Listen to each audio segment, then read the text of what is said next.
Hello everyone. So in this video I'm going to share some tips for the beginners, for the fresher animators, and also for the students who have completed their learning but still didn't know about these things earlier, or they haven't thought about these things.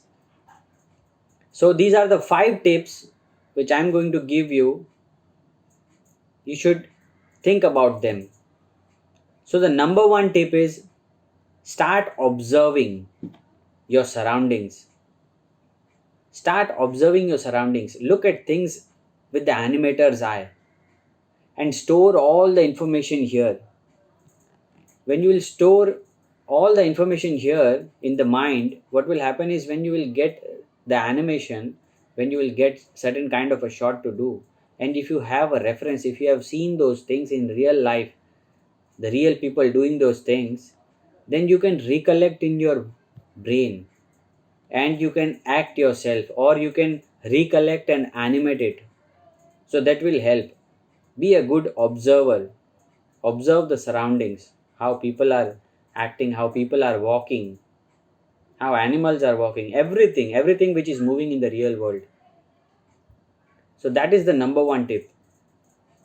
The second tip is, when you start animating, when you start learning and doing animations, never start with the difficult shot, because in the beginning you might be getting fascinated by just looking at the movies and those things, but then never start with the difficult shot. What will happen is you will get demotivated. If you want to become an animator, you should be motivated all the time, because it takes a lot of patience to become a good animator. So do one thing, start with simple things, start with simple animations, because if you become good at simple animations and doing small things very in a better way, then you will get motivated to start with the difficult one. Gradually move your graph gradually. Don't just jump onto the difficult thing just because you like the reference or something. That is the very important tip. The second tip. The third tip is, always have a reference. When you start doing animation, so always have a reference. Either take it out from the internet or somewhere, or you can just shoot yourself. You can just act yourself, because I remember I told the first step, observe. So when you will observe, you can just recollect and act yourself. You can have a reference of the animation, what you want to do. So the next step is, plan the shot. Always plan the animation. Don't just jump and start doing things like just looking at the reference and just copying the keys and putting the poses. Don't do that way. Take a reference, just import it, look at it, how the actions are going on, and what you have to do. If you want to copy the same thing, just plan it in the software. When you start animation, that I will start with this, I will end up here, I will put this pose in between, this would be the breakdown, it will move like this, the character will go like this, he will turn like this. So everything keep in mind before starting it, because I have faced these problems when I was learning. I was not planning in the work environment as well.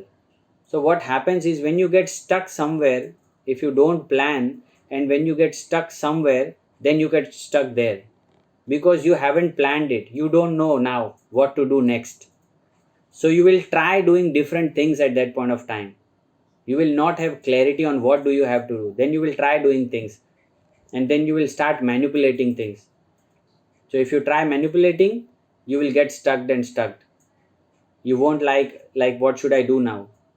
No, is this going this way or that way, or what should I do now? So it is always better to plan the shot, to have the clarity, to have that exact scene in your mind, how is going to look. And the fifth one, When you complete your shot, don't just be happy that something is moving. So, as a fresher, as a beginner, we don't have much knowledge about the timing and those things. We just feel good about it that we have animated something. Something is moving, so we feel like, okay, I have done good. It is not like that. If you want to be a professional animator, just compare yourself. Suppose if you have done any acting, or you are doing a push and pull animation, so do it on your own in the live environment. When you render your file and you see the animation, compare it with yourself. If you are doing the same thing, is it looking like the real thing? Will you do in the same way? You will start getting the mistakes on your own and then start improving those things, because at the beginning there will be nobody, like no one will be able to teach you or tell you that what is the mistake. They will tell you, but until and unless you don't know what exactly they are saying, you don't understand what they are exactly saying, so then how will you implement it? So that is the reason it is very much necessary to compare yourself with the animation. If you did some animation, just compare that, will I do in the same way, or there is some mistake. No, this is very slow, or this is very fast, or here the hands are too outside or inside. So you will automatically start to make changes and refine the animation if you start comparing with yourself. These are the mistakes I have done myself when I was a student around 10 years ago. So that is why I'm sharing this, so that you don't face the problem.